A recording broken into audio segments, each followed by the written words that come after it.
Bueno, ahí ya estamos, ahí ya estamos.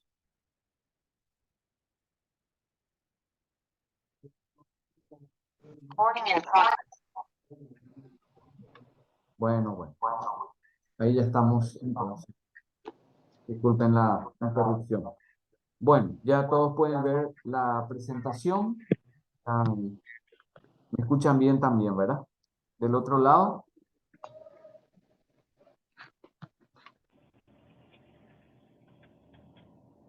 Ok. Bueno, entonces vamos a iniciar un poco en este, en estas horas que nos asignan.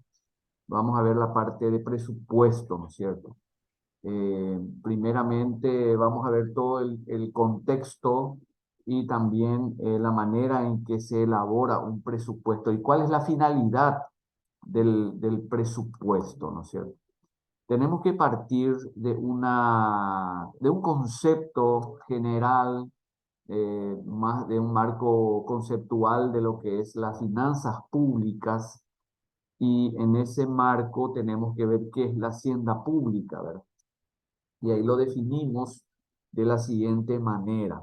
La hacienda pública es una coordinación económica activa de personas y de bienes establecidas por los habitantes afincados a un territorio con la finalidad de satisfacer las necesidades de orden colectivo.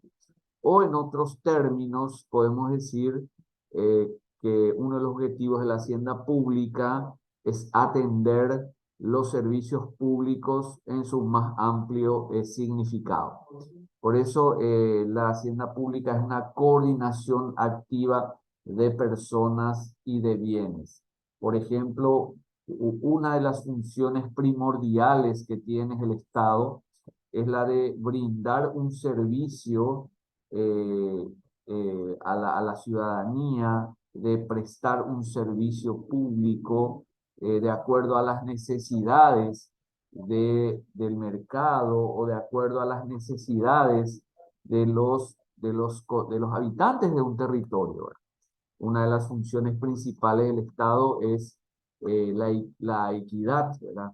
La de en caso de que el sector privado no pueda atender una determinada situación, entonces el sector público tiene que hacerse cargo de ese programa o de esa actividad en específico. Por eso hablamos de una coordinación económica de personas y de bienes establecidos por los habitantes que están dentro de un territorio, especialmente para brindar un servicio público que satisfaga las necesidades de orden colectivo. Eso es en puridad lo que es la hacienda pública en esencia. Y si miramos sus características, podemos decir que la hacienda pública es de carácter perdurable. ¿Por qué? Porque va muy relacionado a la permanencia del propio Estado. El propio Estado no tiene una fecha de vencimiento, no tiene tampoco una vigencia, ¿verdad? Sino que siempre habrá necesidades que atender, siempre habrán actividades que realizar en pro de la ciudadanía que solamente el Estado puede brindar. Entonces, eso implica de uno de los pilares característicos de la hacienda pública, que es la de la existencia perdurable, porque va en relación directa a la permanencia del propio Estado. También otra de las características es de índole coactiva, porque la forma de obtención de la mayor parte de sus recursos es por erogación del consumo o por la utilización y aprovechamiento de la riqueza administrativa. También otra característica de la hacienda pública es la coacción, es decir, obligar, digamos, coactivamente imponer determinadas tasas, impuestos, regulaciones, reglamentaciones. Entonces, ahí hablamos de que una de sus características es de índole coactiva, no es sujeto a un acto voluntario del individuo, ¿verdad? Sino que está directamente relacionado a las funciones específicas del propio Estado. Entonces, por darles un ejemplo, eh, lo más cercano a esto, podemos decir que el impuesto que pagamos todos de una u otra forma, no es que es un acto voluntario, sino es una imposición. Nos guste o no, queramos o no, tenemos que pagar los impuestos. Entonces, tiene una facultad coactiva en el manejo de las finanzas públicas especialmente.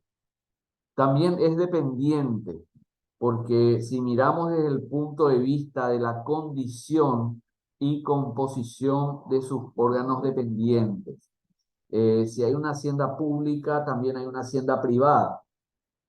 La hacienda pública básicamente es todo lo que es de orden público y las haciendas privadas están directamente relacionadas a la voluntad del individuo, ¿verdad? El individuo es libre de decir yo voy a invertir en esto, voy a gastar en esto, voy a llevar adelante determinado emprendimiento, etcétera. Sin embargo, la hacienda pública se basa en un marco general y también mirando la asistencia que pueda brindar a los ciudadanos a través de las políticas públicas que se van desarrollando. Ustedes saben que para llevar adelante políticas públicas siempre va a estar relacionado con la administración de los recursos. Es decir, siempre va a haber digamos, una interacción entre los recursos que son escasos y los programas que atender desde el punto de vista del Estado propiamente dicho. Entonces, partimos de esta definición de lo que es la hacienda pública y sus características para luego ir paulatinamente entrando en los conceptos del presupuesto. Siempre vamos a estar mirando desde ese punto de vista. También es importante conocer el sector público, cómo está compuesto, qué es el sector público, porque el Estado tiene dentro de unas variadas funciones que deben llevar adelante, ¿verdad? No todos son iguales, no todos hacen la misma cosa, entonces son funciones totalmente diferentes y que tienen que cubrir todos los aspectos de la vida humana. Si definimos qué es el sector público, de acuerdo a lo que dice nuestra Constitución Nacional, el sector público es un conjunto de instituciones y organismos que fueron creados por ley y que son financiados con los ingresos del sector público. Los mismos actúan como instrumento directo para la ejecución de los programas y obligados a emplear sus recursos conforme a sus respectivas leyes orgánicas y a los planes vigentes, ¿verdad? Entonces, eso es el sector público en puridad, ¿verdad? Conjunto de instituciones, cada institución que entra en vigencia es aprobada y creada por ley. Hace poquito nomás tenemos el ejemplo de que en la asunción del nuevo gobierno tenemos una nueva Dirección Nacional de Ingresos Tributarios, que es la DENIT, ¿verdad? Que fusiona a dos áreas recaudadoras, ¿verdad? Que en definitiva hacen lo mismo, pero de diferentes operaciones, ¿verdad? Que es la Dirección Nacional de Aduanas con la Subsecretaría de Estado de Tributación, se fusionan para tener una sola institución, ¿verdad? Que se llama la Dirección Nacional de Ingresos Tributarios. Entonces, eso fue aprobado por ley de la Nación. También tenemos lo último, que fue la creación del Ministerio de Economía y Finanzas, que agrupa a 3 instituciones, lo que era antes el Ministerio de Hacienda, la Secretaría Técnica de Planificación y la Secretaría de la Función Pública, pasan a formar parte de lo que es el Ministerio de Economía y Finanzas. Todo eso por ley. A eso se refiere esta definición de lo que es el sector público, conjunto de instituciones y organismos que fueron creados por ley y que son financiados con los recursos públicos a fin de cumplir con sus programas y sus funciones establecidas en sus respectivas cartas orgánicas.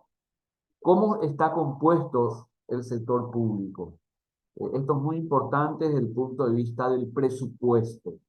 En primer lugar, la administración central, la administración descentralizada, las municipalidades y las sociedades anónimas con participación accionaria del Estado.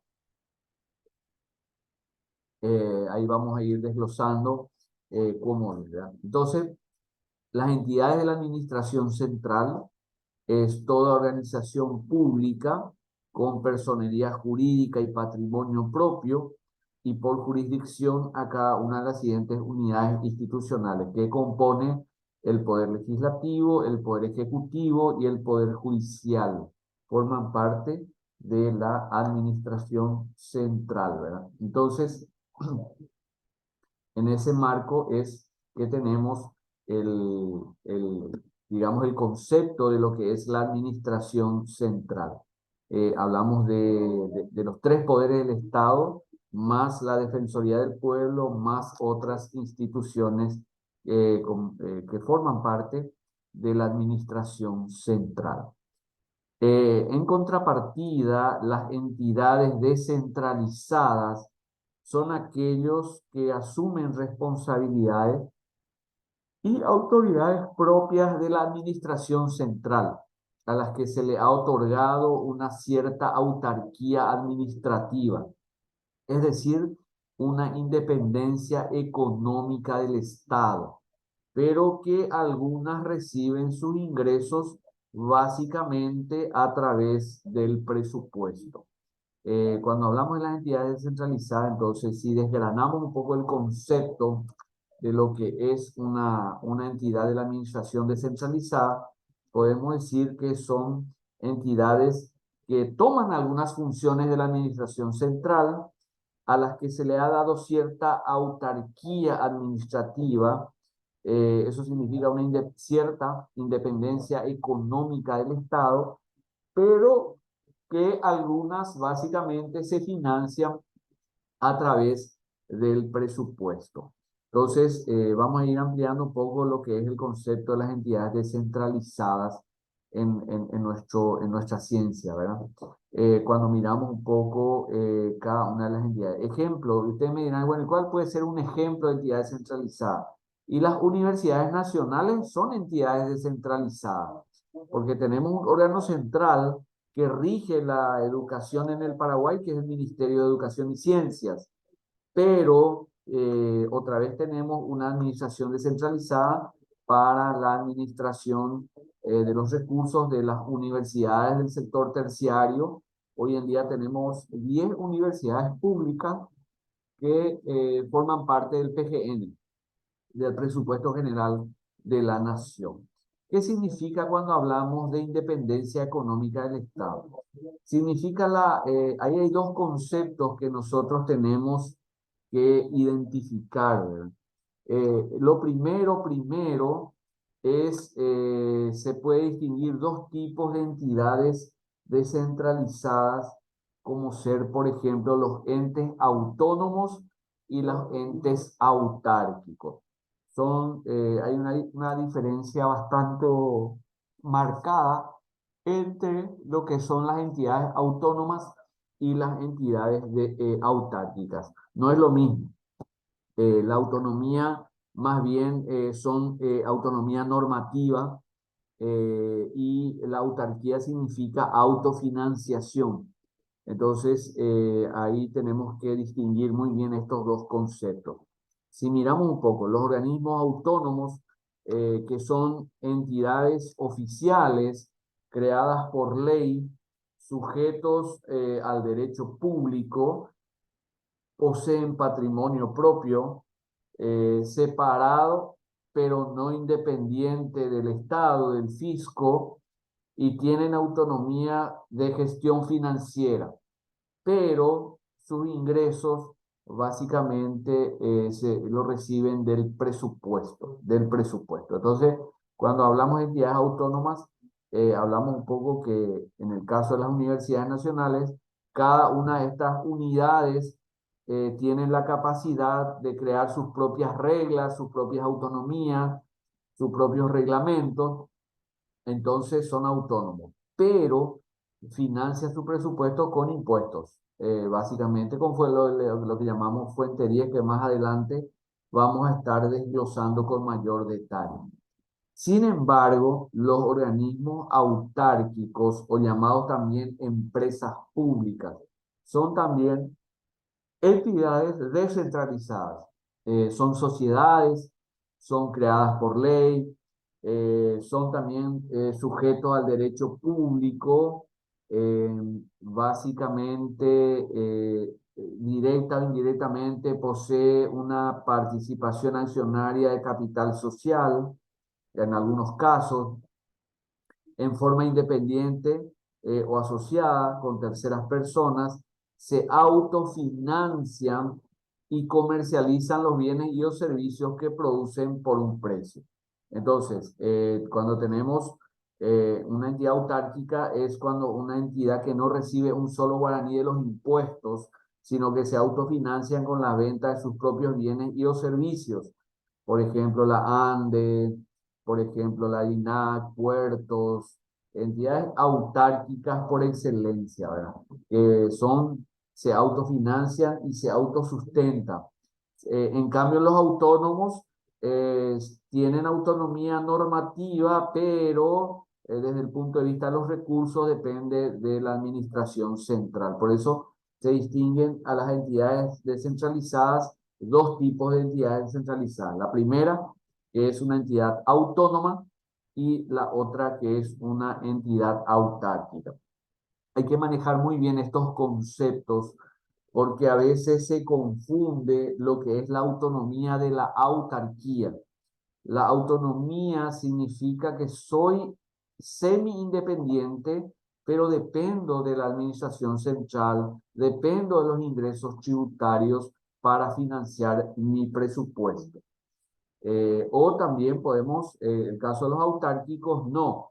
Los autárquicos dicen, no, yo vendo mi propio producto, fabrico mi propio INC, por ejemplo, que produce su propio bien y vende a precio de mercado y vende y recauda y va financiando de esa manera su propio presupuesto. Petropar, otra entidad autárquica, INC, Petropar, Puertos, Ande, son entidades autárquicas, o sea, gozan de la autarquía financiera, por lo tanto son considerados de esta manera en la estructura del Estado y en la estructura del presupuesto.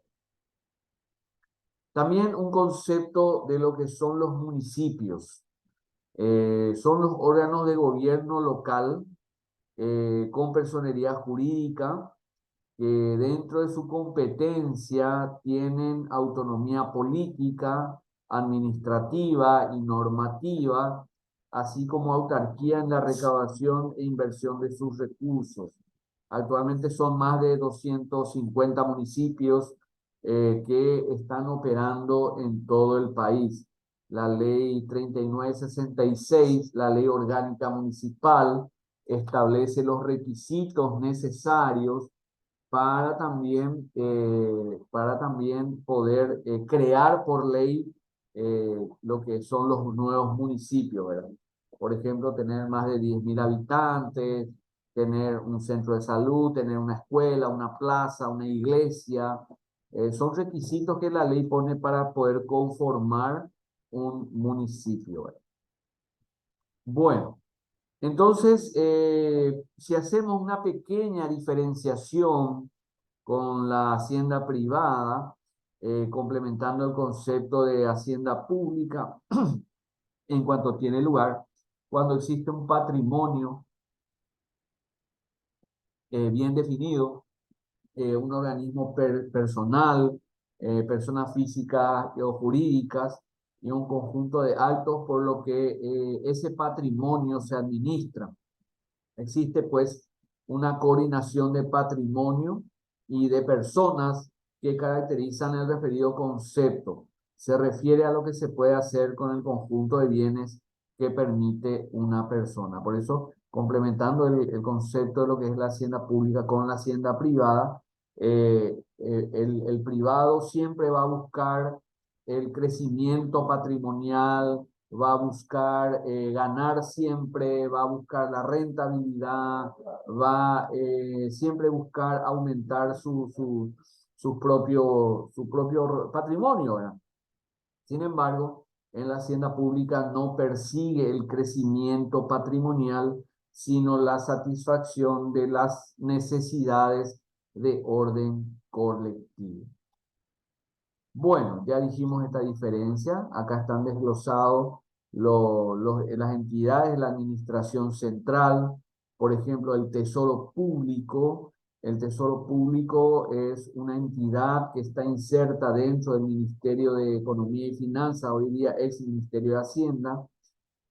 También forma parte de todos los recursos que se depositan de los ingresos tributarios, que ingresan a la tesorería, y así como también los no tributarios, ¿verdad? Porque los no tributarios son, por ejemplo, los royalties el FONACIDE, por ejemplo, ¿verdad? En ese contexto. También tenemos los poderes del Estado, el Poder Legislativo que tiene 13 instituciones, el Ejecutivo que hoy en día tiene 21 ministerios, el Poder Judicial que tiene 7 instituciones, la Defensoría del Pueblo, la Contraloría General de la República forman parte de la administración central. De las entidades descentralizadas forman parte, por ejemplo, el Banco Central del Paraguay, única entidad emisora de dinero, ¿verdad? Entonces el Banco Central del Paraguay forma parte, encabeza la nómina de las entidades descentralizadas. También tenemos los gobiernos departamentales, que tenemos los 17 departamentos, los 17 gobernaciones. Acá tenemos que ver un poco la figura de la gobernación. La gobernación hoy día, como no es un país federal, en nuestro país no es un país federal como la Argentina, por ejemplo, que tiene federalizado, o Brasil, que tiene federalizado, cada estado es un departamento, es un estado, ¿verdad? Entonces, en nuestro caso es una gobernación y tiene 17 departamentos que dependen directamente de los recursos que ingresan al Tesoro Público, es decir, de la administración central. También tenemos los entes autónomos y autárquicos, que son las entidades reguladoras de todo el sector público. Por ejemplo, tenemos el INTN, que maneja toda la parte de calibración, control de calidad y todo eso. El INDER, que es la parte de tierras rurales, especialmente las que caen bajo el régimen de la reforma agraria. Una institución que se encarga directamente de atender los asuntos indígenas, como es el INDI, que también tiene un presupuesto. Tenemos, por ejemplo, el Fondo Nacional de la Cultura y las Artes, llamado FONDEC, que se desprende un poco del Ministerio de Educación y Ciencias, y es una entidad que se encarga de administrar un fondo para el desarrollo de la cultura y las artes. Cualquier persona puede presentar un proyecto al FONDEC, publicación de libros, textos, una obra, etcétera, y ellos lo aprueban y financian la publicación, la edición y la puesta en vigencia de eso, ¿verdad? También la Comisión Nacional de Valores, que próximamente también va a formar parte de una superintendencia de valores, que hay una ley que se va a promulgar en cualquier momento también, que es el que controla a todas aquellas empresas del sector privado que emiten acciones y colocan esas acciones en el mercado de valores. También la CONATEC, la Comisión Nacional de Telecomunicaciones, que rige el espectro electromagnético, la DINACHAM, del tema transporte, la CETAMA, que ya es una entidad extinguida, la ERSAM, que es el ente regulador de los servicios de agua, el INCOP, que regula todo el sector cooperativo, la Dirección Nacional de Aduanas, que ahora pasó a ser parte de la DENIC, Dirección Nacional de Ingresos Tributarios, el Servicio Nacional de Calidad y Salud Animal, SENASA, que regula todo el mercado de la carne en nuestro país, el Instituto Paraguayo de Artesanía, una entidad descentralizada que se desprende del MIC, del Ministerio de Industria y Comercio, para las artesanías y la promoción a nivel nacional e internacional. El SENAVE, el Servicio Nacional de Calidad Vegetal y de Semillas, que hace todo el control de calidad de las semillas, ¿verdad?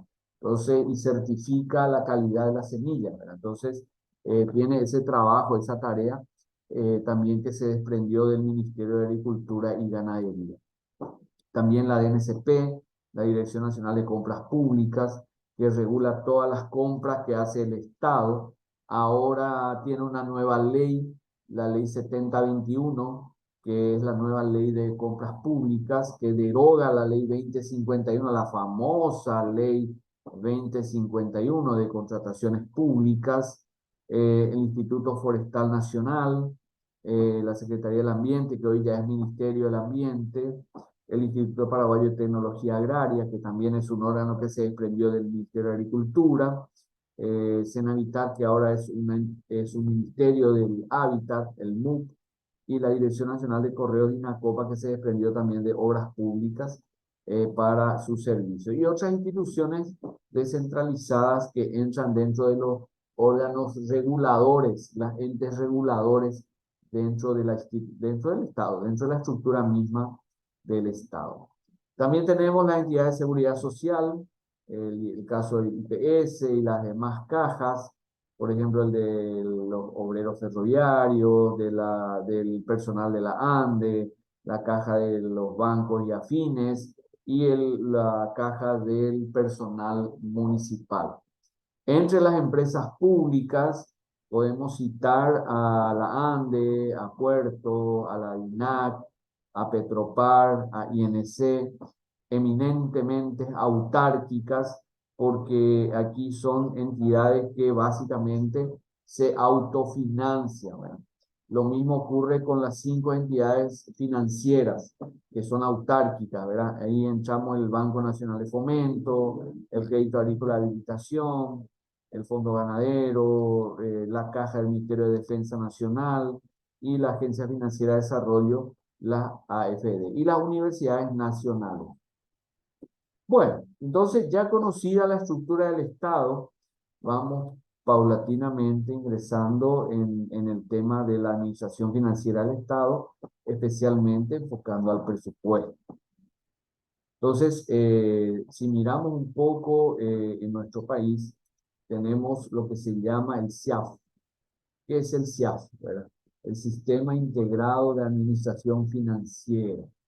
Este sistema integrado de administración financiera es de uso obligatorio para todos los organismos y entidades del Estado y se rige especialmente por 2 principios rectores.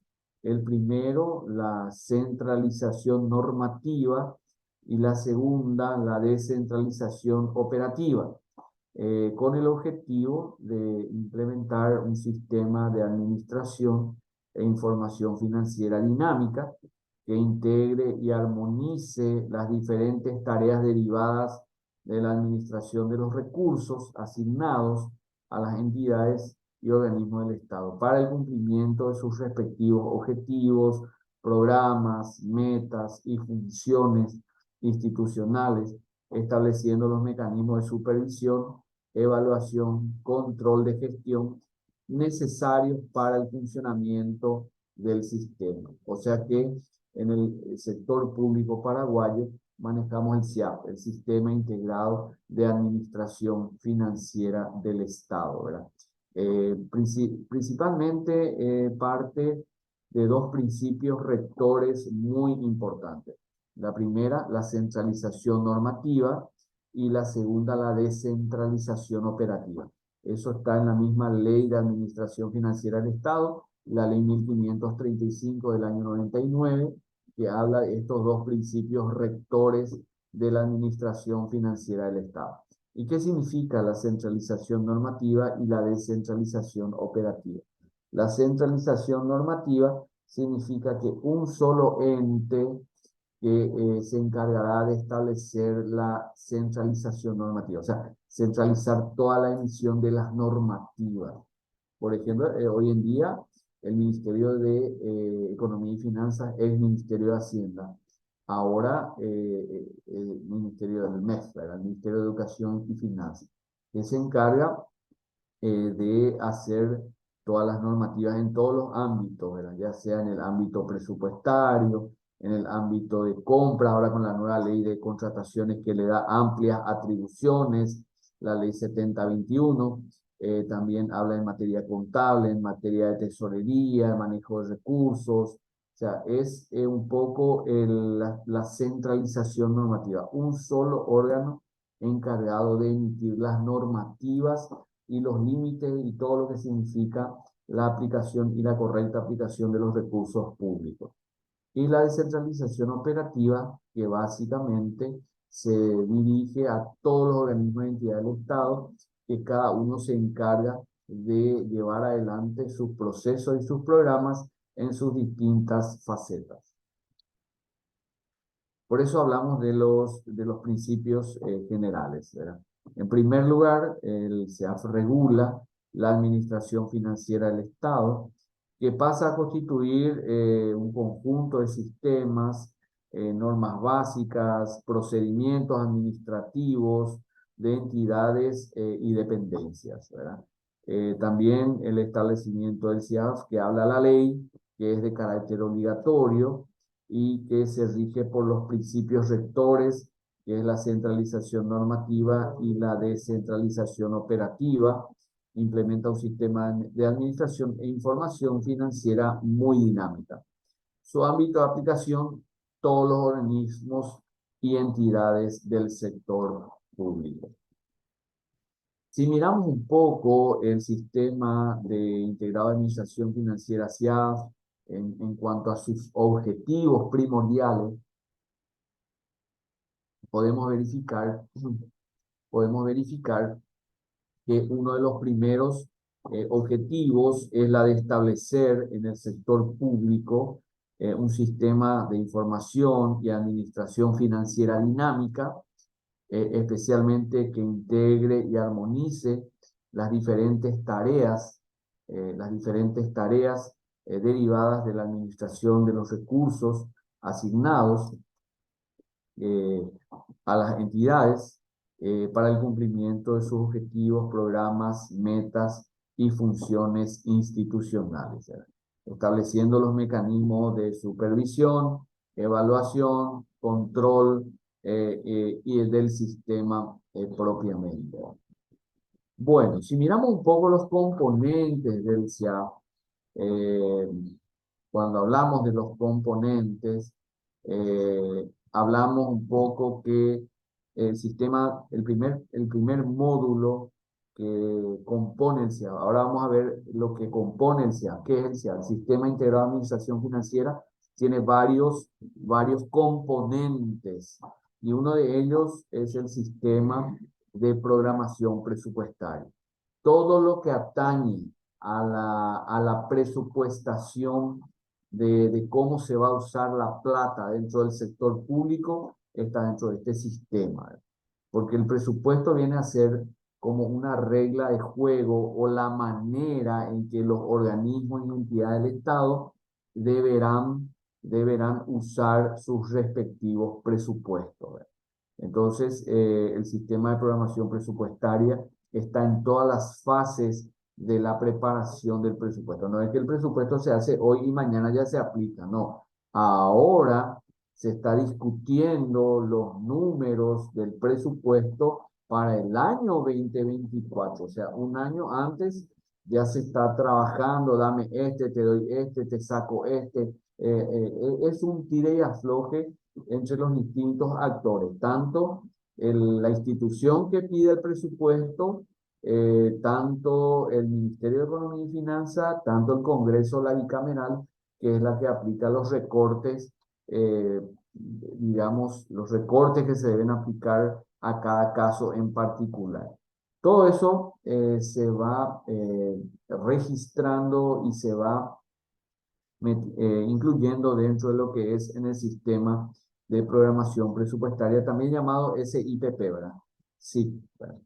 Bueno, el segundo componente del SIAF es el sistema de inversión pública, o SNIP también. SNIP son las siglas del Sistema Nacional de Inversión Pública. Especialmente, como ustedes sabrán, los recursos que vienen de los impuestos generalmente son escasos, es decir, no son suficientes para cubrir todo lo que el Estado tiene que hacer. Entonces, generalmente las instituciones buscan el financiamiento de un determinado proyecto de inversión. Por ejemplo, si yo quiero construir una ruta, entonces tengo que ver quién me va a financiar esa ruta, quién me va a dar la plata para poder construir esa ruta. O si quiero hacer un hospital, o si quiero hacer una obra de infraestructura grande, necesito entonces presento un proyecto de inversión. Cada proyecto de inversión tiene que tener su financiamiento, es decir, de dónde vamos a sacar el dinero. Entonces, lo que se hace, cada institución dice, bueno, yo quiero construir un pabellón más de una determinada institución. ¿Cuánto va a costar?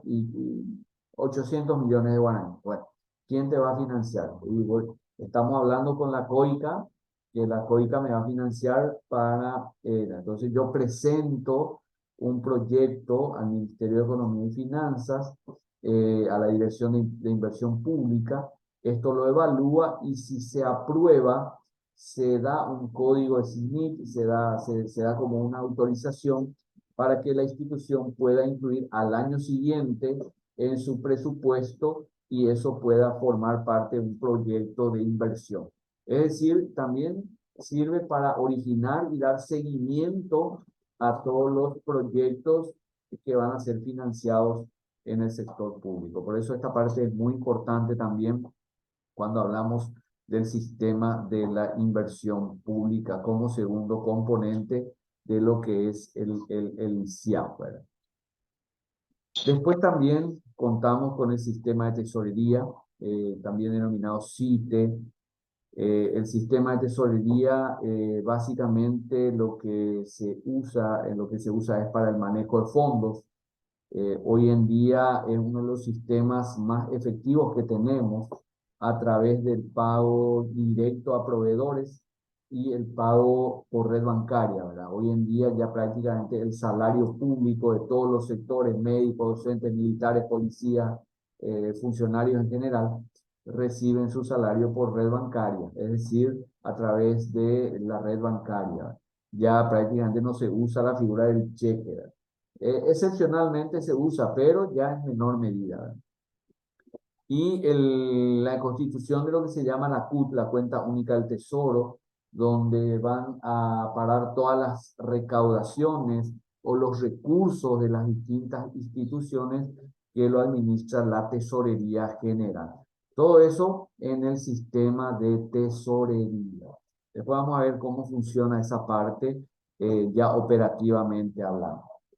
También el sistema de crédito y deuda pública, entender un poco el concepto de lo que es la deuda pública.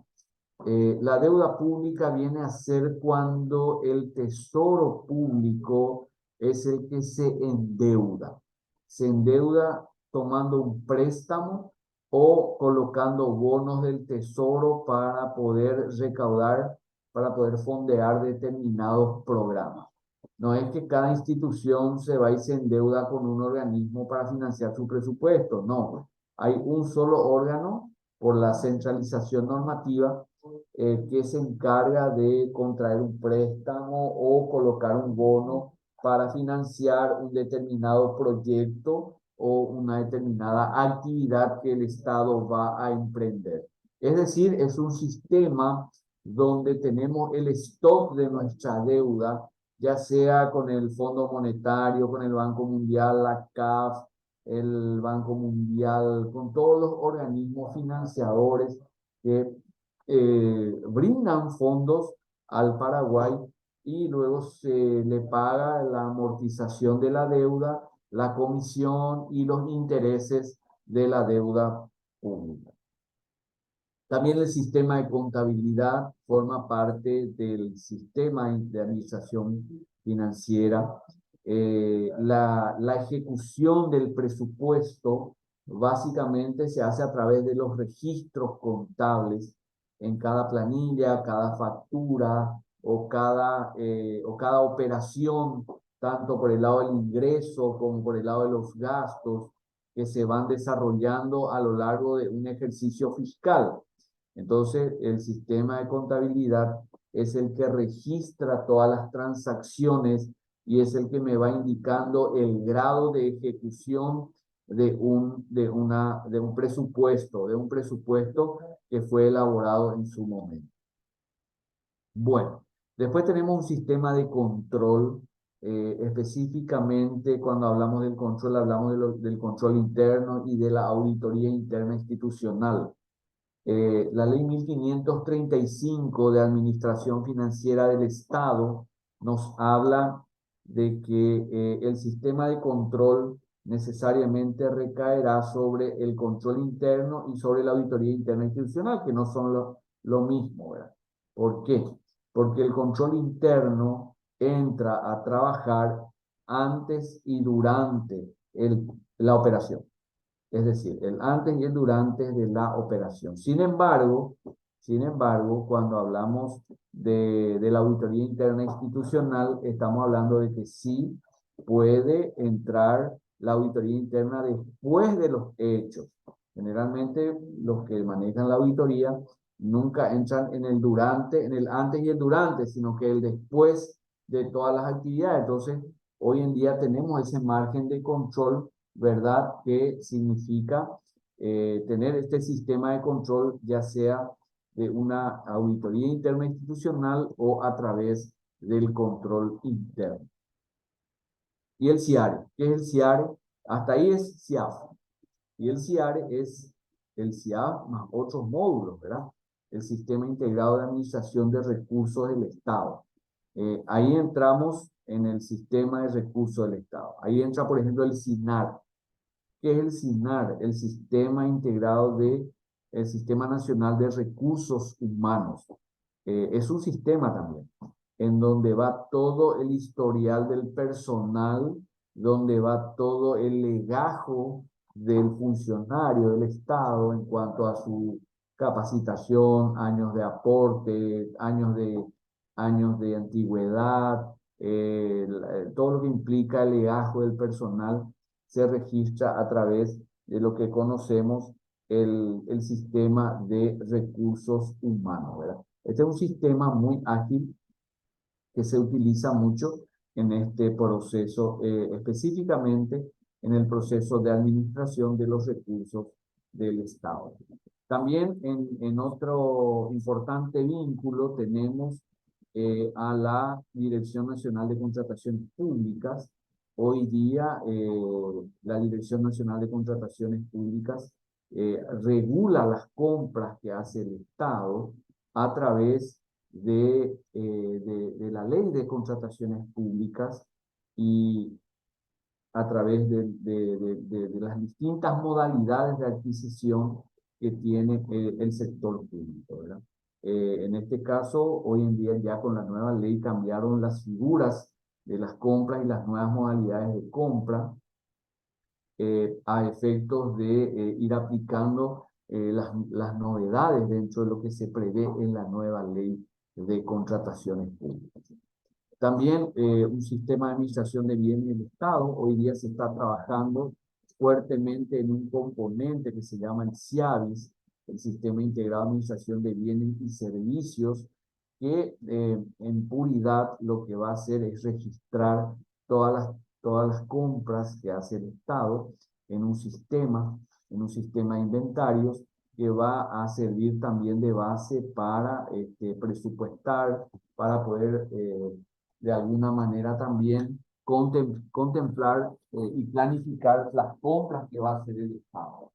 Porque hoy en día, en el sistema actual, tenemos la costumbre de tener un presupuesto incremental. ¿Qué significa eso? Tenemos un presupuesto y sobre eso calculamos al año siguiente y todos los años estamos comprando las mismas cosas. Sin embargo, ahora se va a hacer las compras en base a las exigencias. Por ejemplo, ¿para qué voy a comprar una computadora si tengo en el almacén o tengo en el depósito? Entonces, hacer más eficientes las compras dentro del Estado. Y el sistema de programación de operaciones del SPO es un sistema de planificación, el cual implica hacer una planificación cuantitativa y cualitativa de lo que va a ser el presupuesto y la evaluación del programa que se tiene en vista, ¿verdad? Por ejemplo, a cuántas personas se quiere llegar, cuál es el beneficio final, cuál es el objetivo del programa. Por ejemplo, hoy en día tenemos el programa de adultos mayores, ¿verdad? Que financia a la tercera edad.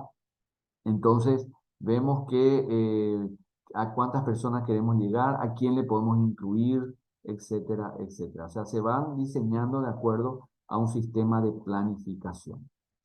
También el CIAF, mirando un poco, tenemos con quién se relaciona el Sistema Integrado de Administración Financiera, que abarca 4 módulos, dijimos: presupuesto, tesorería, contabilidad y deuda pública.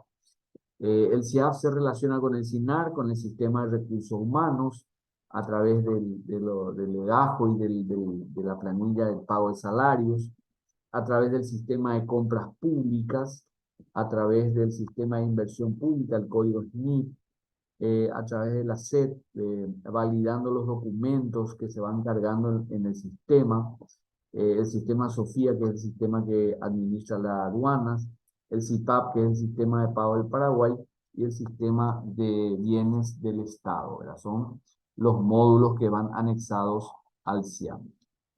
Por eso, si integramos un poco todas las plataformas, vamos a tener que, por un lado, vamos a tener el portal de contrataciones, por el otro lado el CIAF y por el otro lado también a la SET, ¿verdad? A través de la Subsecretaría de Estado de Tributación, que hoy en día pasa también a depender de la DENIT, ¿verdad? En el portal de contrataciones lo que se hace es el PAC. ¿Qué es el PAC? El Plan Anual de Compras. Yo planifico lo que voy a comprar en base al presupuesto. Por eso dice ahí PAC presupuesto. Si me dan 1.000 guaraníes para un determinado rubro, por decirle, vamos a otros números, ¿verdad? Supongamos que el presupuesto me dice tener 10 millones para mantenimiento de vehículos. Entonces, yo fijo en mi PAC, en mi plan anual de compras, qué es lo que voy a necesitar, qué tipo de mantenimiento, ¿verdad? O si voy a comprar 3 computadoras, tengo que establecer en mi PAC, en el rubro que corresponde, el plan anual de compras. ¿Cuántas computadoras voy a comprar? ¿Para qué sectores? ¿Quién es el administrador del contrato? Etcétera, etcétera. También en el portal de contrataciones se publican los llamados ya sea a licitación pública nacional, licitación pública internacional, concurso de precios, compra directa, etcétera. También las adjudicaciones ya cuando una empresa ha sido adjudicada para proveer ese bien o ese servicio. También Contamos con el marco legal, ¿verdad? La ley 2051 y demás, y las inhabilitaciones, aquellas empresas que incumplen con la ley de contrataciones públicas, la DNCP le inhabilita por un periodo de tiempo, 5 años, 6 años, de acuerdo a su falta. Y en el CIAF conectamos con el sistema de presupuesto, el SIP, la contabilidad, que es el SICO, y el sistema de tesorería, que es el CITE.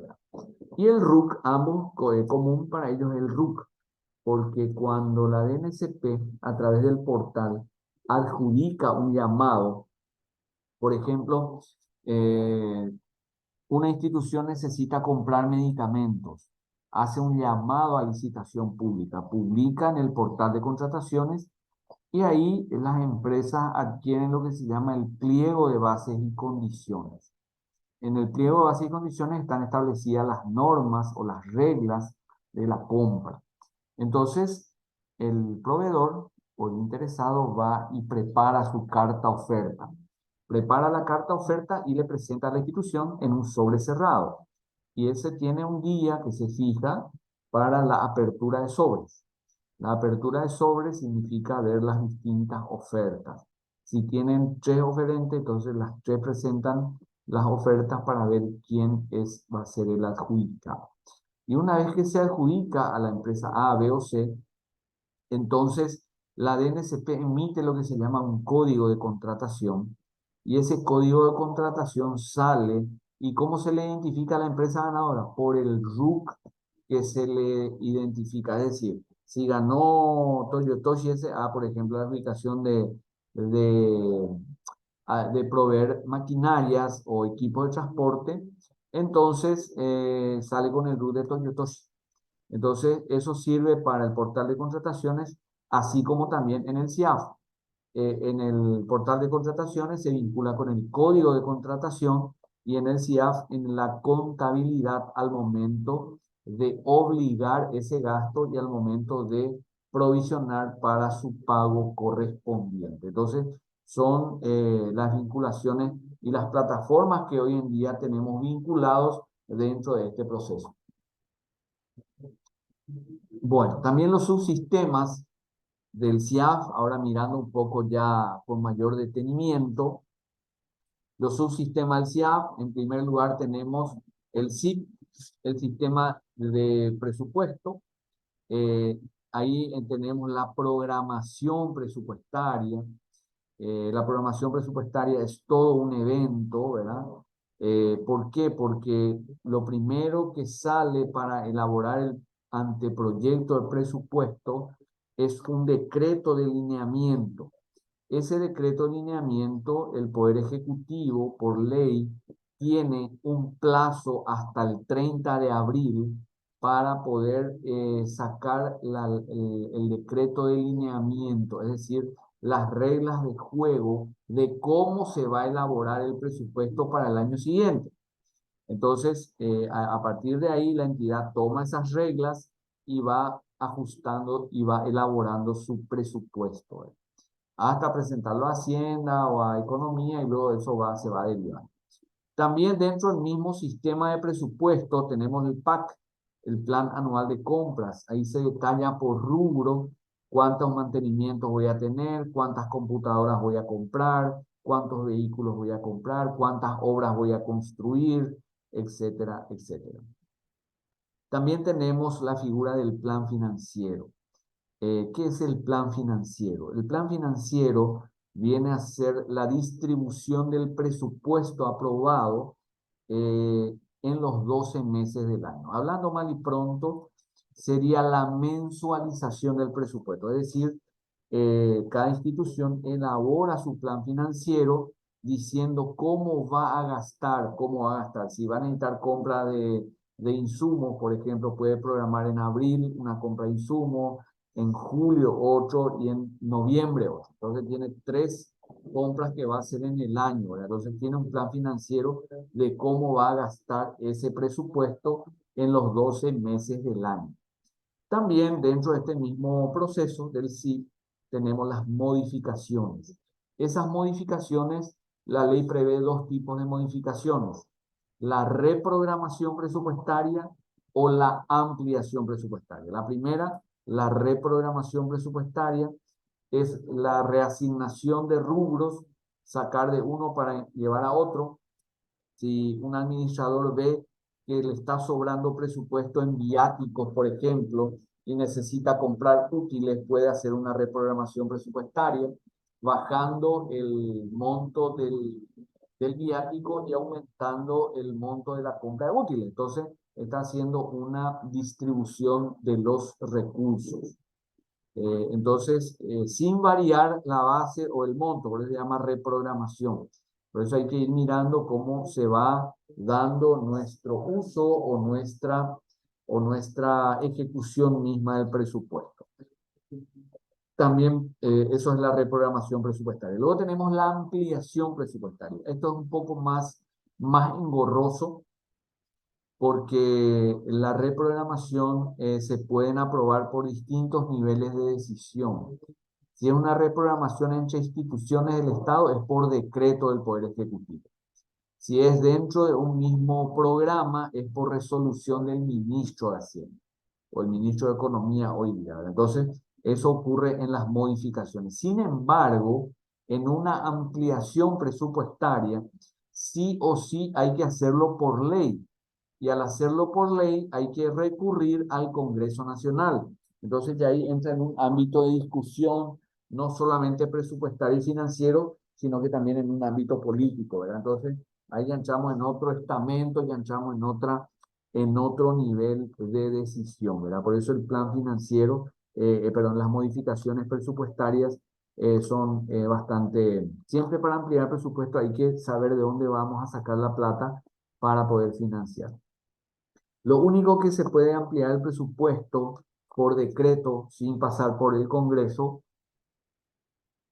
es cuando una entidad lleva a subasta pública sus bienes o sus activos, y eso le genera una renta o un ingreso, el cual para poder gastar va a tener que ampliar su presupuesto y poder registrarlo de esa forma, ¿verdad? Entonces, es el único que no necesita una ley del Congreso para ampliar su presupuesto, sino que con la anuencia del equipo económico más la recaudación de los bienes subastados, constituirá el ingreso que va a justificar la ampliación presupuestaria. Y luego se evalúa el presupuesto especialmente desde dos enfoques bien diferenciados, ¿verdad? El primero, que es el enfoque cuantitativo, y el segundo, que es el enfoque cualitativo. En el enfoque cuantitativo, tenemos que evaluar cuánta plata se gastó en un determinado programa. Un determinado programa es una actividad. Por ejemplo, a cuántas personas se le vacunó, a cuántas personas, cuánto de dinero se empleó en un determinado programa, en una determinada actividad del Estado. Esa es la medición cuantitativa. Y por otro lado, la medición cualitativa pasa por a cuántas personas se llegó a asistir con ese programa público. Entonces, cuánta plata se gastó, cuantitativa, y a cuántas personas se llegó es la parte cualitativa. Entonces, esa evaluación al final del día se hace en el sistema presupuestario. Otro módulo que también forma parte del SIAF, del Sistema Integrado de Administración Financiera, es el sistema de tesorería, en donde se administra, por ejemplo, lo que denominamos el plan de caja. El plan de caja viene a ser una herramienta de limitación de recursos, especialmente cuando hablamos de la disponibilidad financiera. O sea, vas a poder gastar, pero de acuerdo a lo que tengo recaudado o de acuerdo a la disponibilidad de recursos. Entonces, a eso se le denomina plan de caja. También la administración de las cuentas corrientes bancarias de todos los organismos y entidades del Estado están plasmados en este sistema de tesorería. También el ámbito de las transferencias, el Tesoro Nacional es el que atesora, como bien dice su nombre, guarda la plata y va transfiriendo de acuerdo a las necesidades de cada organismo o entidad del Estado. Y el informe de control, ¿verdad? Que básicamente va indicando qué transferencias se hicieron, qué no se hicieron, cuáles son los saldos pendientes, etc. También hay un sistema contable que tiene un plan de cuentas, una biblioteca de asientos, esto ya más contabilidad. Eso genera unos balances de sumas y saldos y también un informe de la ejecución presupuestaria, es decir, de lo que es el presupuesto en sí. Y el sistema del gasto y la deuda, que es el cuarto componente del SIAF, que es el sistema de gestión de la deuda externa, tanto los desembolsos que hay cuando viene la plata, el servicio de la deuda pública y el análisis de la deuda pública. La estadística que se saca de cuánto debe el país, se saca de este sistema, ¿verdad? Dice, generalmente los organismos externos o los organismos internacionales dicen que una buena práctica de administración financiera del Estado o administrado con responsabilidad, hablan de que la deuda pública no puede superar el 40% del Producto Interno Bruto del país, es decir, no debe pasar el 40% del PIB. Entonces, en nuestro país estamos llegando al 36% de la deuda pública, o sea, estamos dentro del margen, nos falta todavía un 4% para llegar al tope, ¿verdad? Pero la idea es no seguir endeudando por el stock de deuda que actualmente tenemos. Bueno, ya una vez hecha toda la introducción y todo lo que es la parte de sistemas y compañía, ahora sí vamos a entrar en lo que es el concepto del presupuesto público, ¿verdad? El concepto y contenido del presupuesto público.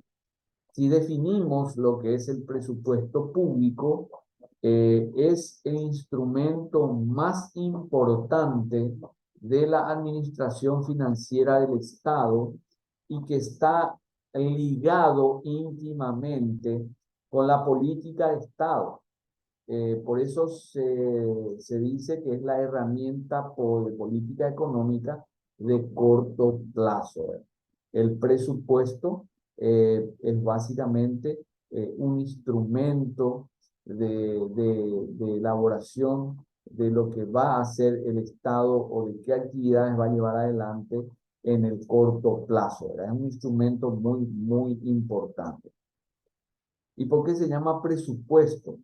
Pre, porque es antes, y supuesto por la estimación en virtud a una naturaleza previsional, ¿verdad? Por eso es presupuesto, por eso se hace un año antes, ¿verdad? Porque es en base a un presupuesto. Yo recuerdo en el 2019, en el 2018, cuando se estaba terminando y se estaba proyectando el 2019, nadie preveía en el horizonte para poder presupuestar. Nadie avisoraba que íbamos a tener, por ejemplo, una pandemia, ¿verdad? Entonces, muchas veces uno puede hacer una estimación, pero eso puede cambiar a lo largo del desarrollo de la ejecución, ¿verdad?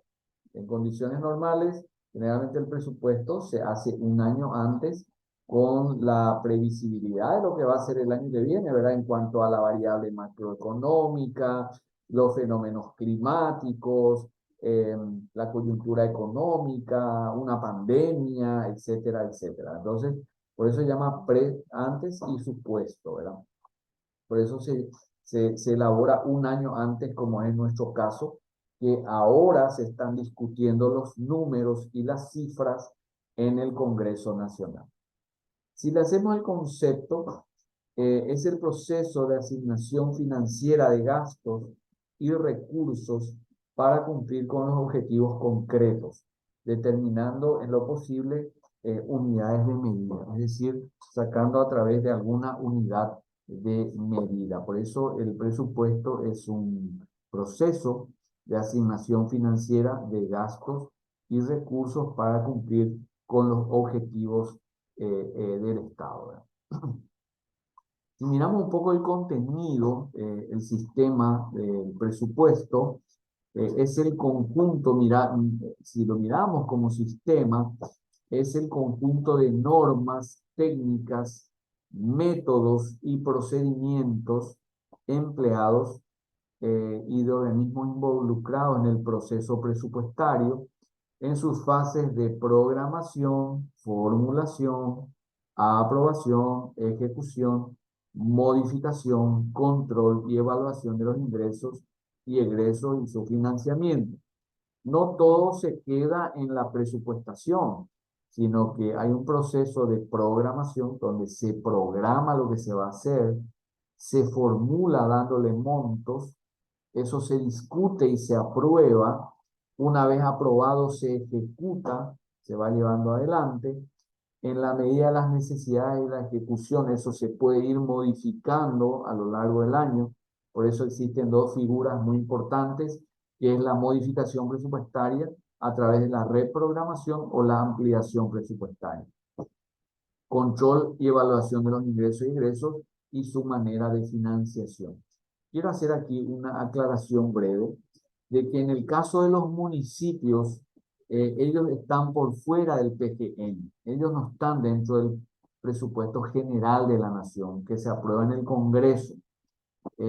Las entidades de la administración central, las entidades descentralizadas, llámense las autónomas y autárquicas, todas las que incluyen, pasan por el PGN, es decir, por el presupuesto general de la nación, que es aprobado por el Congreso.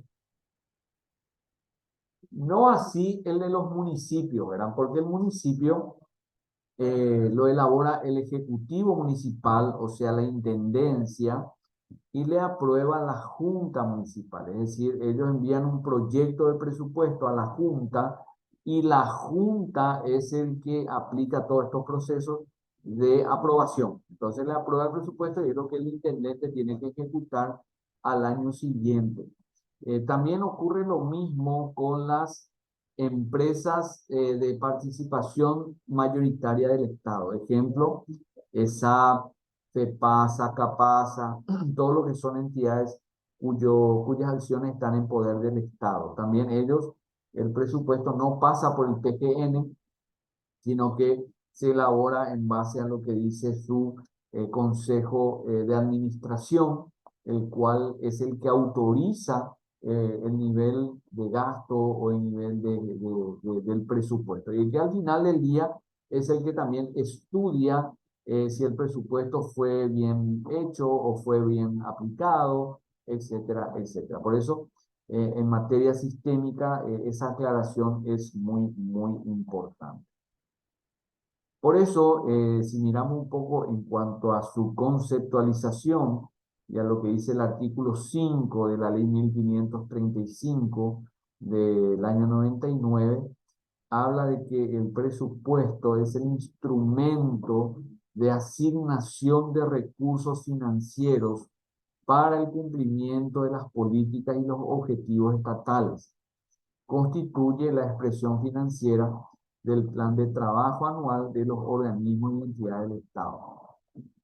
En él se preverá la cantidad y el origen de los ingresos y se determinará el monto de los gastos autorizados y los mecanismos de financiamiento, es decir, qué es lo que queremos hacer y de dónde, cómo lo vamos a financiar. Ese es básicamente el presupuesto.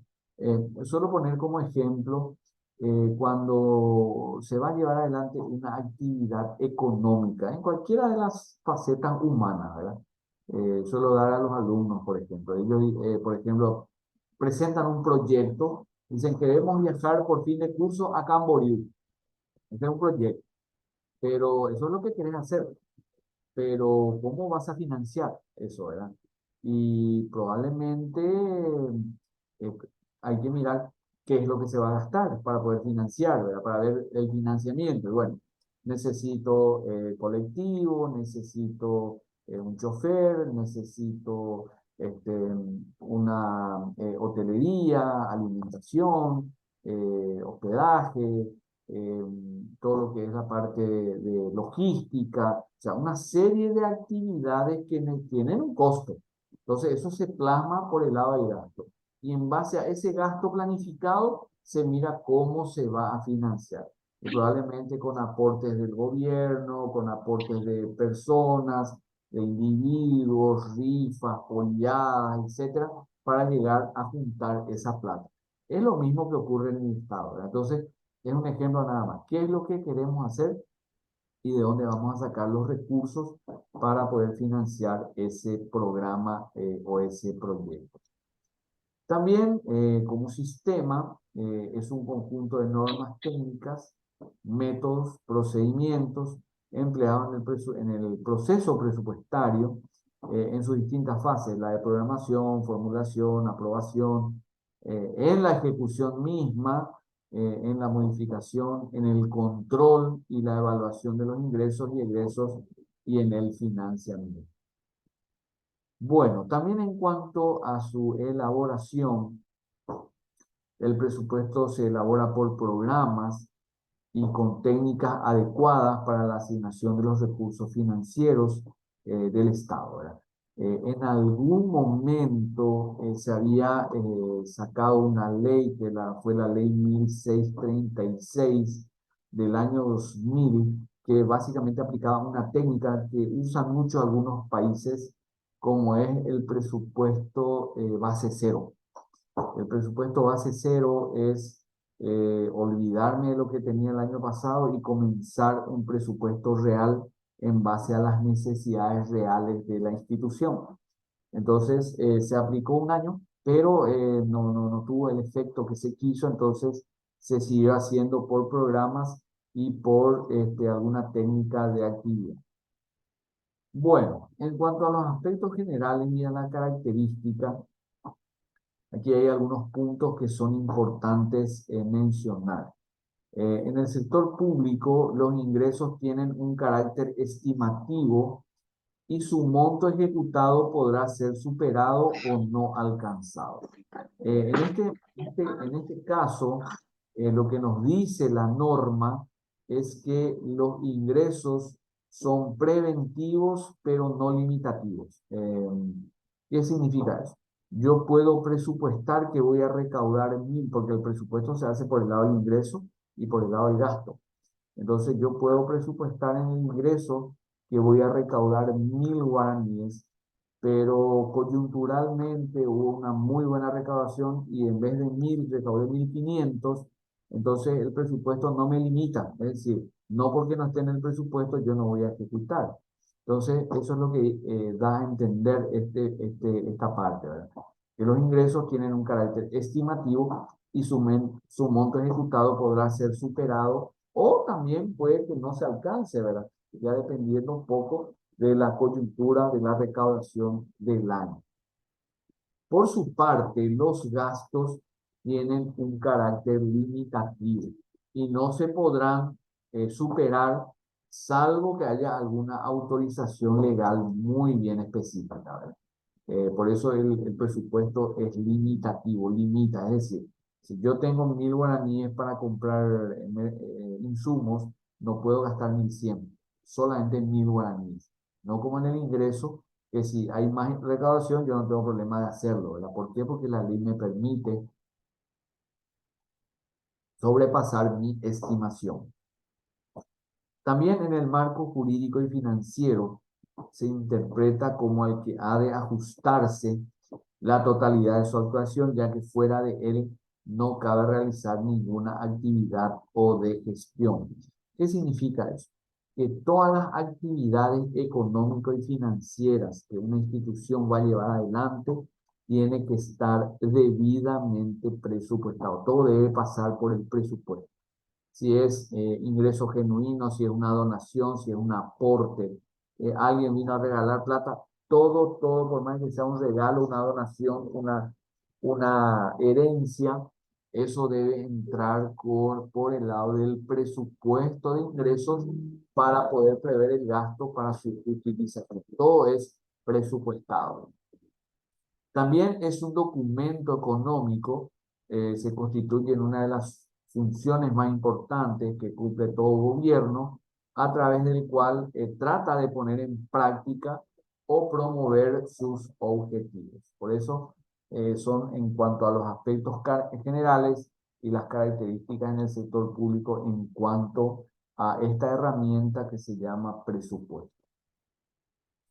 La vigencia del PGN, la vigencia del Presupuesto General de la Nación, el ejercicio financiero o ejercicio fiscal se inicia el 1 de enero y finaliza el 31 de diciembre de cada año. ¿Por qué? Porque uno de nuestros principios presupuestarios es el de la anualidad. Es decir, comienza el 1 de enero y termina el 31 de diciembre. Nosotros no tenemos, como lo tienen otros países, presupuestos plurianuales, ¿verdad? Es decir, presupuestos que van más de un año. Entonces, yo les cuento el caso que tiene Uruguay, por ejemplo, que Uruguay tiene un presupuesto quinquenal, es decir, cuando entra un presidente, ya entra también con su plan de gobierno y con el presupuesto de cómo va o qué va a hacer dentro de su gestión, ¿verdad? Entonces entra para 5 años y en cualquier modificación o cualquier situación que se presente, se modifica nada más el presupuesto y ya está, con anuencia del Congreso Nacional. Entonces, pero en nuestro caso no es eso. En Paraguay el presupuesto es anual. Inicia el 1 de enero y finaliza el 31 de diciembre de cada año. Por eso a veces las instituciones, cuando está llegando fin de año, se apuran por gastar su presupuesto, porque ven que si no ejecuta, después ahí vienen los recortes por la no utilización de esos rubros, ¿verdad? Pero generalmente el presupuesto termina el 31 de diciembre y el 1 de enero del año siguiente ya se pone en vigencia el presupuesto del año siguiente. Por eso el presupuesto nuestro es anual. Sin embargo, hay que hacer una aclaración que los planes pueden ser plurianuales, es decir, vos podés tener un plan y un presupuesto pluri. ¿Qué significa eso? Que si vos tenés un proyecto que vas a ejecutar de 1.000 guaraníes y vas a ejecutar en 2 años. Por ejemplo, la construcción de un aula o de un pabellón o de alguna obra en general. Y te va a abarcar 2 años, dos periodos, dos ejercicios fiscales. Entonces ahí es donde se aplica la plurianualidad. Es decir, vos podés decir, bueno, la obra va a costar 1.000 guaraníes, pero 500 voy a pagar en el 2023 y el otro 500 en el 2024. O sea, te agarra dos presupuestos.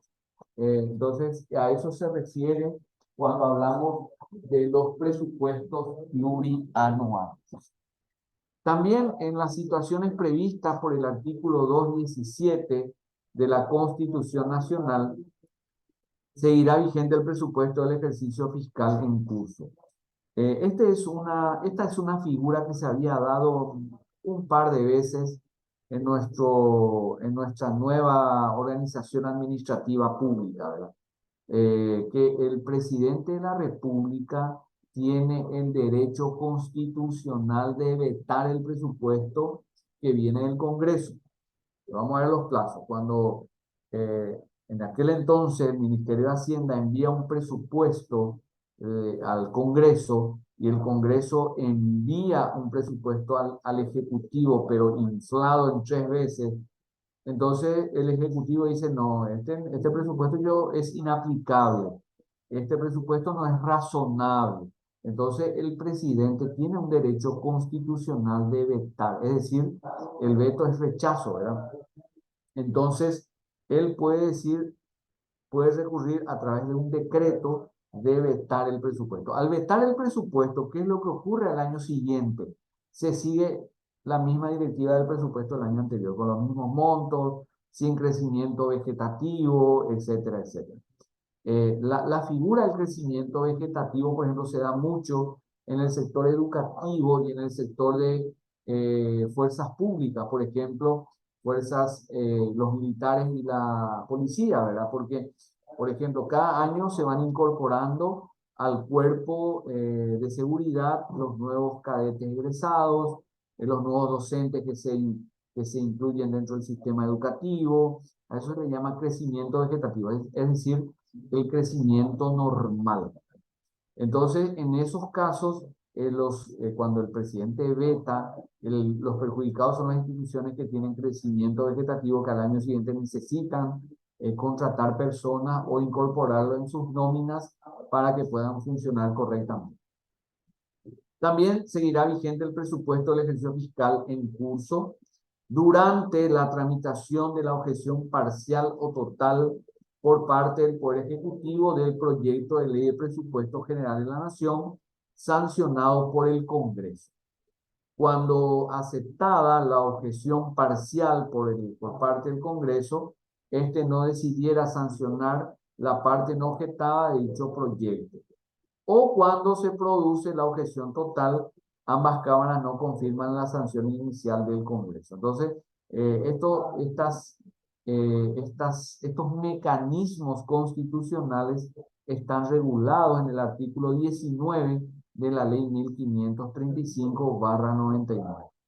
Por eso decíamos que el presupuesto no solamente es un instrumento de asignación financiera, sino que también es una herramienta política, ¿verdad? Porque acá ya entran dos poderes del Estado, está el poder ejecutivo, el poder legislativo, y ambos tienen que estar de acuerdo para poder sancionar. ¿Qué es lo que ocurre?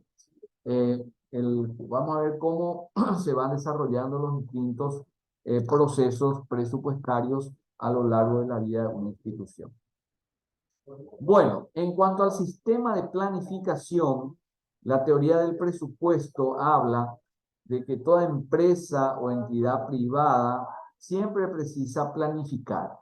Y esta planificación, según las características y las necesidades de la empresa o entidad, habrá de extenderse a largo plazo o limitarse al mediano o corto plazo.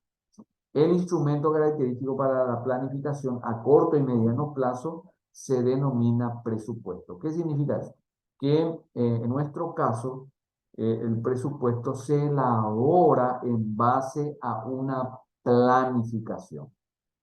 Cuando vimos en algún momento el tema de planificación, aquí es donde se vincula con el presupuesto. Yo planifico, o sea, el Estado planifica. ¿Se acuerdan que vimos el plan 2030? Hay un plan.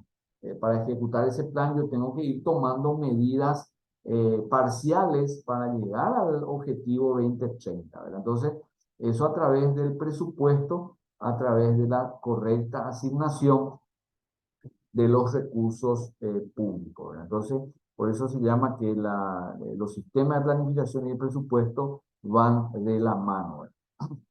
Cuando hablamos del sistema de planificación, características básicas del presupuesto como instrumento de la planificación, es un documento referido al desarrollo de una actividad y normalmente a corto plazo, es decir, a muy corto plazo. El documento que se ve cuáles son las necesidades reales, qué hay que hacer, a quién hay que darle más presupuesto, etcétera, etcétera, ¿verdad? Ahora, por ejemplo, se está previendo darle mayor presupuesto al SNPP y a la SINAFOCAL para la capacitación del primer empleo, para darle también una variedad de oportunidades de formación para los que quieran estudiar mandos medios o oficios, muy importante también. Entonces, eso en base a una planificación. ¿Para qué? ¿Hacia dónde apunta? A generar empleo. Entonces, a eso se refiere la planificación.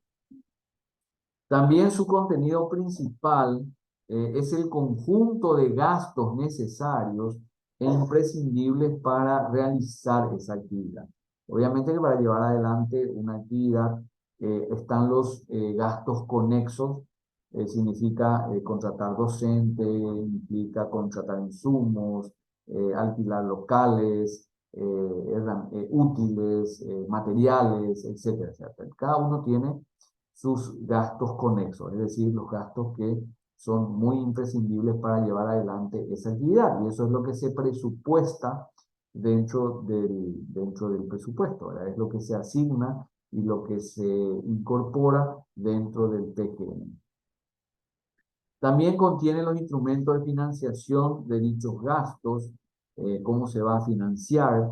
Esta financiación podrá ser ordinaria, ya a través de un presupuesto equilibrado, o podrá tener carácter extraordinario, un presupuesto con déficit. El carácter de estas operaciones extraordinarias no es realmente tal, ya que en la práctica un presupuesto contiene normalmente una financiación de estas características que si no presenta una cuantía relativamente excesiva puede considerarse normal hasta determinados niveles que son realmente sostenibles, ¿verdad? Entonces, refiriéndose un poco a los sistemas de planificación. Bueno, y el ciclo presupuestario. ¿Cuáles son los ciclos presupuestarios? Esta es la parte más importante de nuestro. En primer lugar, el primer paso es el lineamiento. ¿Qué es el lineamiento? Es la manera o las reglas para preparar el presupuesto. Para esto, el Poder Ejecutivo emite un decreto. Ese decreto lo elabora el Ministerio de Economía y Finanzas y lo firma el presidente de la República. Ahí se establecen todas las reglas presupuestarias. ¿Qué es lo que puedes comprar? ¿Qué es lo que no puedes comprar? ¿A cuántas personas puedes contratar? ¿A cuántas no? Todos los topes, los límites, las reglas están acá dentro de este lineamiento, decreto de lineamiento, ¿verdad? Y en ese decreto van a ver que hay muchas reglas que hay que cumplir. Por ejemplo, yo no puedo contratar más del 10% de lo que fue el año pasado. Tampoco puedo hacer servicio de catering. No puedo, o sea, combustible solamente puedo programar para Petropar y así sucesivamente. Son reglas que pone el Ejecutivo para poder preparar el PGN. A eso se le llama lineamiento, es decir, lineamientos generales para la elaboración del presupuesto. Luego viene el momento de la programación y formulación del anteproyecto, es decir, se toman esas reglas y se empiezan a hacer la programación. Se hace la programación, se formula el presupuesto y se presenta el anteproyecto, ¿verdad?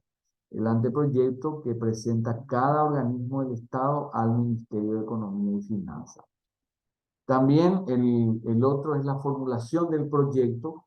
Una vez que la entidad presenta al Ministerio de Economía, el Ministerio de Economía tiene desde junio hasta septiembre para formular ese proyecto, es decir, para darle forma, es decir, recortar acá, sacar allá, darle más, sacarle a este. Es un poco el manejo presupuestario. Esa es la etapa de la formulación.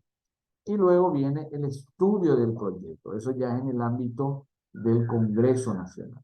El Congreso Nacional conforma lo que se llama la Comisión Bicameral de Presupuesto, que incluyen 25 senadores, 25 diputados, que forman parte de la Comisión Bicameral y se van discutiendo ahí el presupuesto, ¿verdad? Se van discutiendo para qué querés esto, cuál es el fundamento, para qué querés una filial más, si tenés 10 alumnos. O sea, ese tipo de discusiones se van llevando adelante en el estudio del proyecto presupuestario.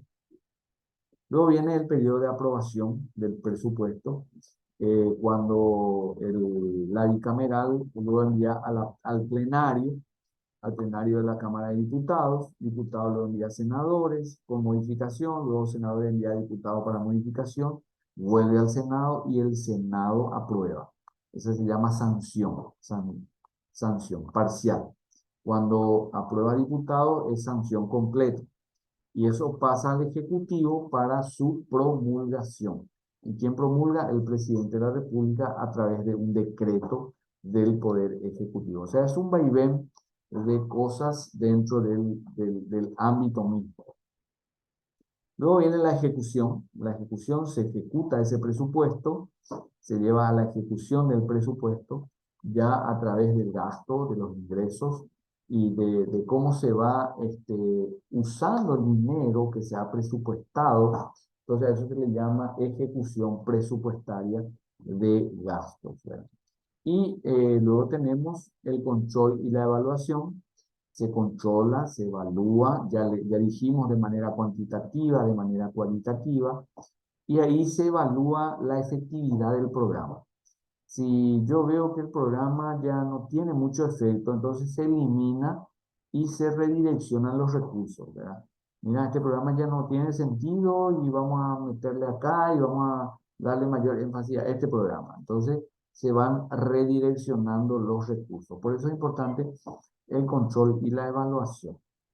También mencionar que, por ejemplo, una entidad que no usa un determinado rubro, después el Congreso te recorta, ¿verdad? ¿Por qué? Porque no usaste el año anterior. Entonces, por eso que te sacan como una sanción, ¿verdad? Como una sanción que te imponen la gente del Congreso.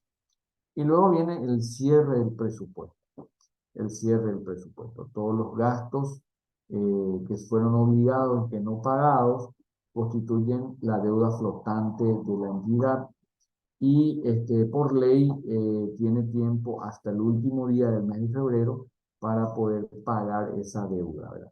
Por eso algunos dicen que el presupuesto no dura 12 meses, sino dura 14 meses, porque el administrador de ese programa puede pagar los gastos del 2023 hasta el 28 de febrero del 2024.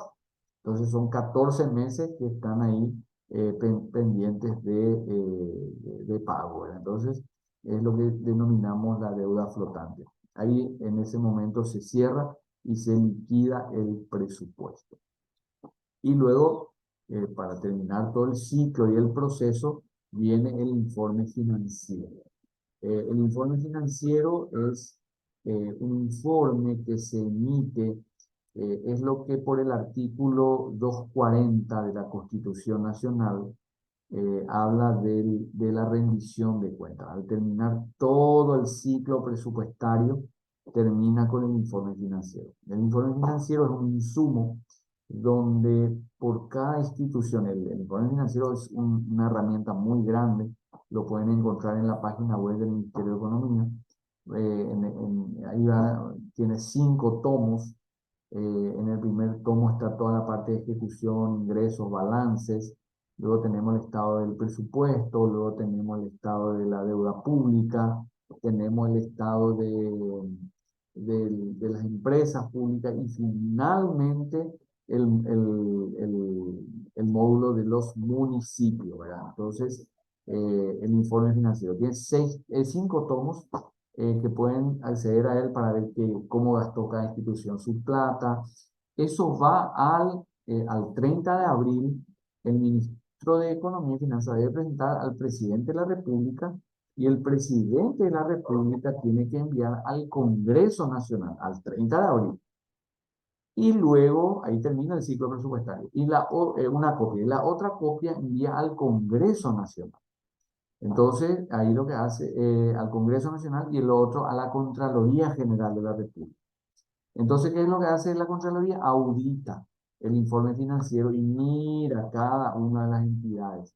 Y de ahí es donde nacieron todas estas irregularidades que ustedes hoy en día saltan por la prensa, ¿verdad? Que el IPS, que de salud, que obras públicas y todo eso, ¿verdad? Entonces, todo eso producto de este informe financiero que cierra un poco todo el proceso presupuestario en ese marco. Bueno, ¿alguna pregunta hasta aquí? ¿Alguien quiere comentar algo, decir algo? Buenas, buenas, ¿cómo está, profesor? ¿Cómo estás? Bien, bien, bien. Adelante. Bien. En verdad, muy claro las explicaciones, jefe, profe. Pero de repente Sí, una señor. consulta que decías de Sí, cómo la no. ley 1585, creo que, de la 1500. auditoría interna. Ajá. Bueno, comprendo que la auditoría de por medio viene a ser también una fiscalización interna de parte administrativa. Así mismo, así mismo. Sí, y ese control interno de por medio, que es la administración, si se encuentra la irregularidad de por medio, la denuncia para dónde se estaría realizando, siendo que es Muy buena pregunta. interno Ujú. y Interno, entendamos que sí. políticamente van cubriendo esas irregularidades y justamente internamente nuevamente. Sí, señor. Bueno, especialmente las auditorías internas tienen dentro de la institución, dependen de la máxima autoridad, ¿verdad? Entonces, eh, cuando detectare alguna anomalía, debe enviar a la máxima autoridad de la institución. Ahora, ¿qué debería hacer la máxima autoridad? Cuando la máxima autoridad detecta que hubo una irregularidad en su gestión, él debería buscar al responsable y enviar la denuncia a la fiscalía. Ese sería digamos, el mecanismo correcto, ¿verdad? La auditoría interna que eleva el informe a la máxima autoridad y la máxima autoridad, si lo cree pertinente, apertura un sumario o envía al... Generalmente viene previamente un sumario administrativo y luego, en caso de que no se dirima o haya más causas que dirimir, va a la justicia ordinaria, ¿verdad? A través de la fiscalía y ya todos los procesos judiciales. Es una opción. La otra opción, si la Contraloría es la que detectan estas irregularidades, lo que hace la Contraloría es remitir a un área que ellos tienen que se llama de auditoría forense.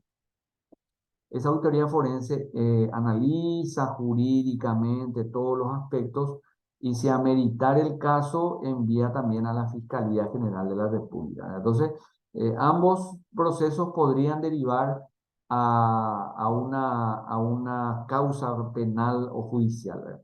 Ahora, la desventaja nomás es que el auditor interno generalmente depende de la máxima autoridad. Y a veces la máxima autoridad no quiere denunciar o no quiere hacer todo el proceso, entonces es una limitante que ya queda a cargo de cada institución eh, apuntalar o llevar adelante ese tipo de medidas, ¿verdad?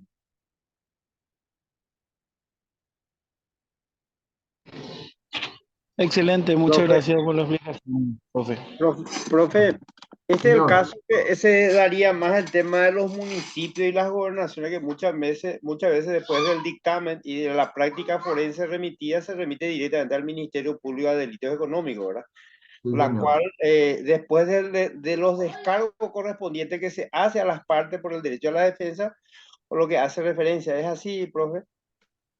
Así mismo, Gustavo, así mismo, es correcto, es correcto. Ahí se hace la defensa, ya entra en el ámbito judicial y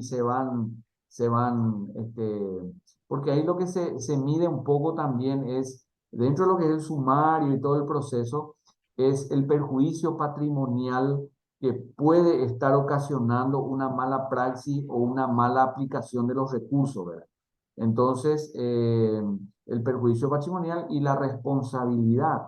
Eh, Fíjense que en la ley 1535, nuestra ley de administración financiera del Estado, establece en su artículo 82 que las infracciones, si se detectara que un funcionario público ocasionara algún menoscabo al Estado, entonces deberá responder con su patrimonio, o sea, tiene que devolverle su plata.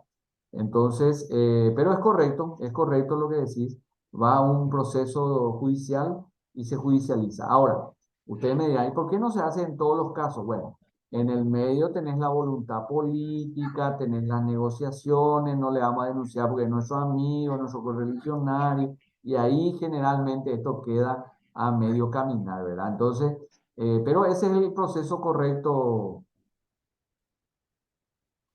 Gracias, profe, muy amable, gracias, profe.